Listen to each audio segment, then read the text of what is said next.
everyone, it's Jessie G here. Welcome back to my channel. Welcome to today's episode of Jessie's Hangout.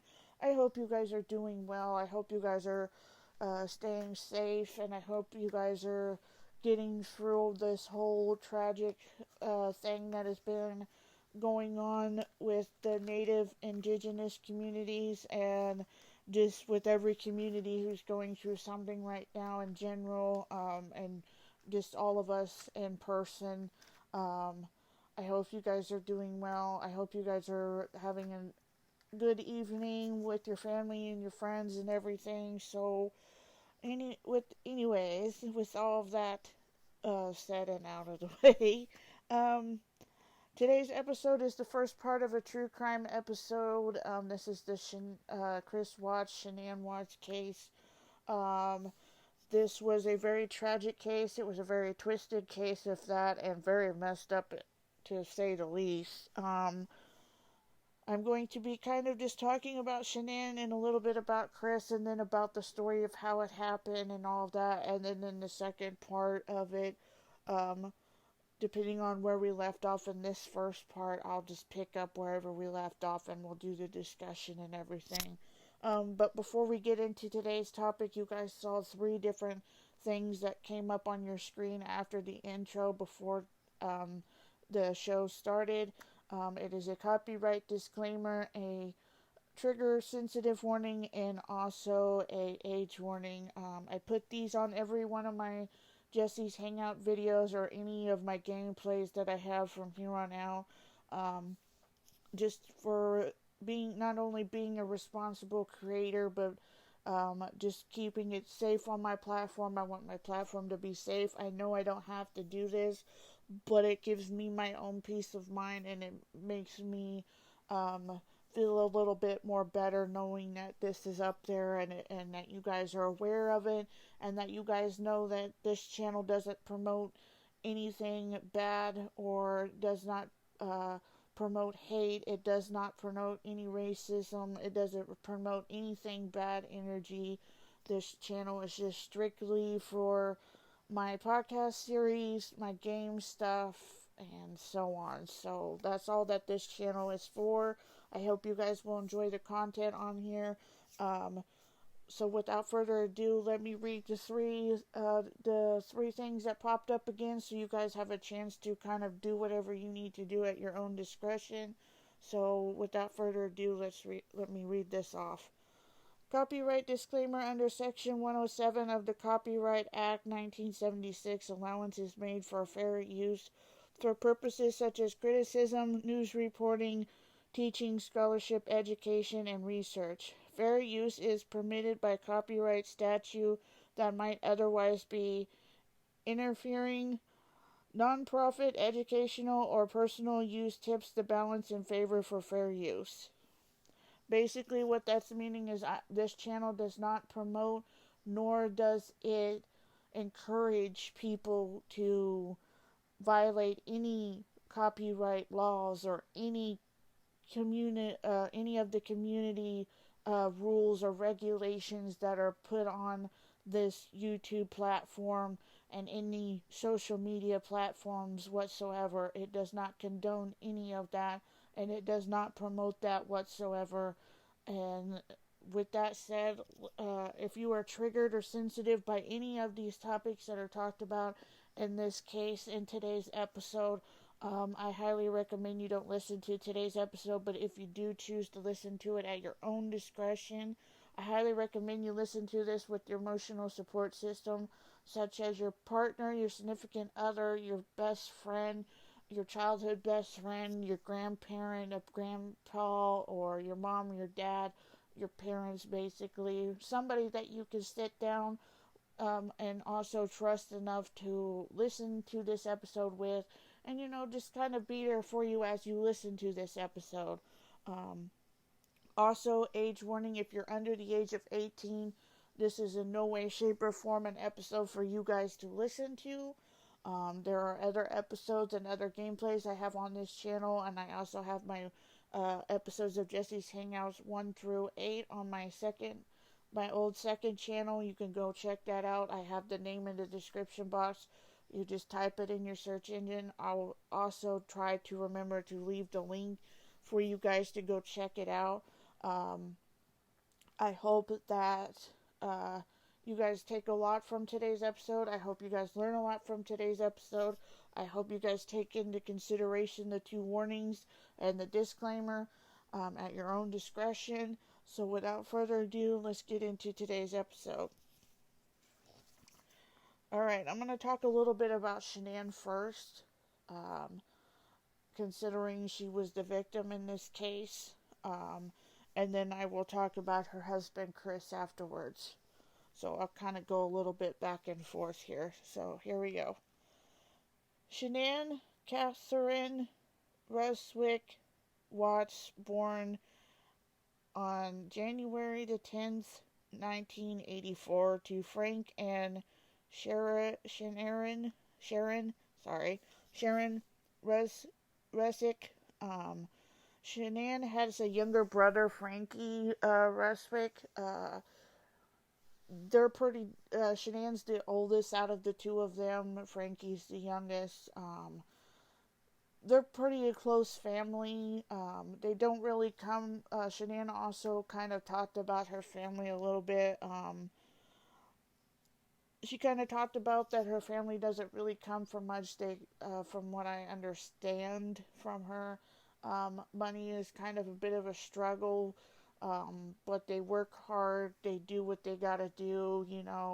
They're a tight, close family. They're there for each other through the ups and the downs, and the good and the bad and the really bad type of stuff. Shanann was born in New Jersey, from what I gathered, but she ended up sometime, I would say her family ended up sometime moving to North Carolina, where her hometown is, and where she's from now. Also, Chris Watts, her husband, is also from North Carolina, if I'm not mistaken. They're both from there. When Shanann was 25 years old, she built her first house. She built it right after she had gone through a really nasty divorce with her first marriage. She kind of described it as it took a lot from her. It took a lot of her confidence from her. It just took every emotional, physical thing that she had from her. And when anybody's getting a divorce, whether you're a child that's been through a divorce with your parents, they're not fun. They're not a fun thing. They're a pain in the butt, and it's a big mess, especially when it doesn't end on good terms. And usually, 99.9% of those divorce things don't always end up ending on good terms. And that's the sad part about this, is sometimes parents just have this big conflict and they just can't get along with each other, and that happens. So that's a little bit about that. Shanann also, sooner later in her life, she started experiencing flu-like symptoms. She would feel like she had the flu. She would lose some of her hair out. She started to lose her hair. She kind of had low energy. She wouldn't do much. She just felt like she was just slowing down. And come to find out, when she went to the doctor, she was diagnosed with lupus. Lupus is an autoimmune disease. It can affect different organs of the body, such as the kidneys, the brain, I want to say the liver, and some other organs of the body. It also causes a really bad rash on the person. It's kind of like I want to say like a butterfly rash, so to speak. It causes that. It's just a really bad disease, and when it basically kind of attacks the immune system. The immune system in your body is basically what fights off viruses, what helps you fight through diseases. It basically kind of protects the body from germs and things. And when that's being attacked like that, it's very risky. And when you get sick, you get really, really sick, and it's very scary. especially if you're a person that has lupus. So it makes you more prone to getting sick than anything. And when you get sick, and you end up in the hospital, and it's not fun. So she was diagnosed with that. Um, she had to learn to live with that, and during her struggles through her dark times of going to the doctors for things like her lupus and things like for her colonoscopies and things like that. She got a friend request from Chris Watts. They met through Facebook. She really at first didn't really think anything of it when she friended him. She kind of stated that she kind of had a million friends, so it was just like one of those people she would never meet. So she just kind of accepted the request and just kind of went on about her life basically.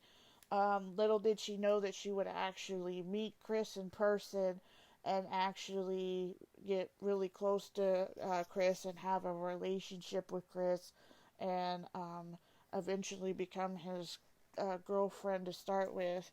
And um, it really wasn't one. Shanann and Chris Watts' relationship really wasn't one of those typical love at first sight things. She kind of tortured him, taking him to appointments with her. She tried to give him an out. She tried to like push him away, so to speak. You know, and she just kind of tried to give him an out, saying, um, you shouldn't stay with me. You should give your love to somebody else. I have this disease. It could slow you down, and I don't want to hold you back, type thing. Um, but Chris stuck it out. He stayed with her. He was a good man. He came off as a good man. He came off as a good person. She realized that he was the one for her. He would go through everything with her. Um, During their relationship, from what I gathered from the docu-series and from the research that I did, um,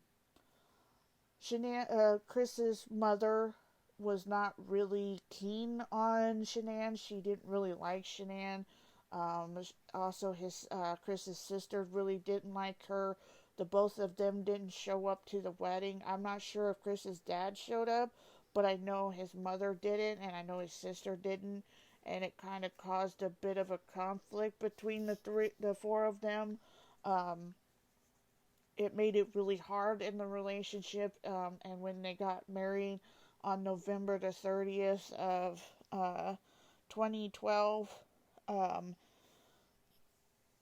you know, it was a bit of a rough uh, start for the both of them. But they made the best of the wedding. They made good memories. They were happy. But it was a bit of a struggle after they got married. They went through a bit of a rough patch, where Chris kind of shut down, and just kind of uh, had one of his moments where he just kind of fell on his face, so to speak, if that makes any sense. Chris Watts was born May the 16th, 1985 in North Carolina. Chris Watts is the one that's married to Shanann Watts. There really wasn't a whole lot about him, other than he met her through Facebook. They started dating each other. He stuck it out with her. He came off as this really good man, this really good guy. You know, Somebody that was always going to be there for Shanann. And her parents really saw that Shanann really loved him, that he was a good guy, that this guy would take care of their daughter, that he would be there for their daughter. They trusted him. His kids trusted him. Though his wife trusted him. And uh, so that's why case is such a tragic case, as you'll see as I get into it more. Um, Soon, I think about like a year or so after they had gotten married, they moved to Fredericksburg, Colorado in 2013. Um, Soon on that year, they welcomed their first daughter, Bella, who was born on the 17th of December 2013. And about a year and a half later, they welcomed their second daughter, born July the 17th, 2015. They welcomed Cece was her name, and her older sister Bella is her name. So Bella Watts and Cece Watts came into the picture. Um, as I was kind of talking about this a bit, it was a bit of a rocky marriage. It started to get worse. Um, Shanann started to notice things. It was right after the incident between her and Chris's mother. They kind of had a little piff, a little conflict over some ice cream that had peanuts in it because from what I understand, that one of the girls has, I think it's Cece, if I'm not mistaken, Cece or Bella, one of the two, um, has a peanut allergy. She can't eat anything that has peanuts in it or touch it or anything like that because she's definitely allergic to it. And Shanann got really angry at her, and it made her really mad. She thought that Chris's mom was trying to kill her kid because of the peanut allergy, and you know, it may not seem like nothing to most people, but it's actually a really big deal because if you have a food allergy, it's just as dangerous as if you were allergic to a wasp. And it's very dangerous. And sometimes it can lead somebody into the hospital, sometimes it can ultimately kill somebody. So it's very dangerous. So I could kind of see why Shanann was the way that she was. And I don't blame her because, those are her kids. Those are her babies, Those are her whole world. So she's going to be protective of them. And it kind of started a bit of a rift between her and Chris. And then kind of started to make things bumpy between them. And she started to notice that. Um, there was before August, there was a trip that she had went on with her friend Nicole Atkinson, if I'm saying her last name right. Um, they had went on a business trip because she works for Thrive. She is called Level. It's a in-home.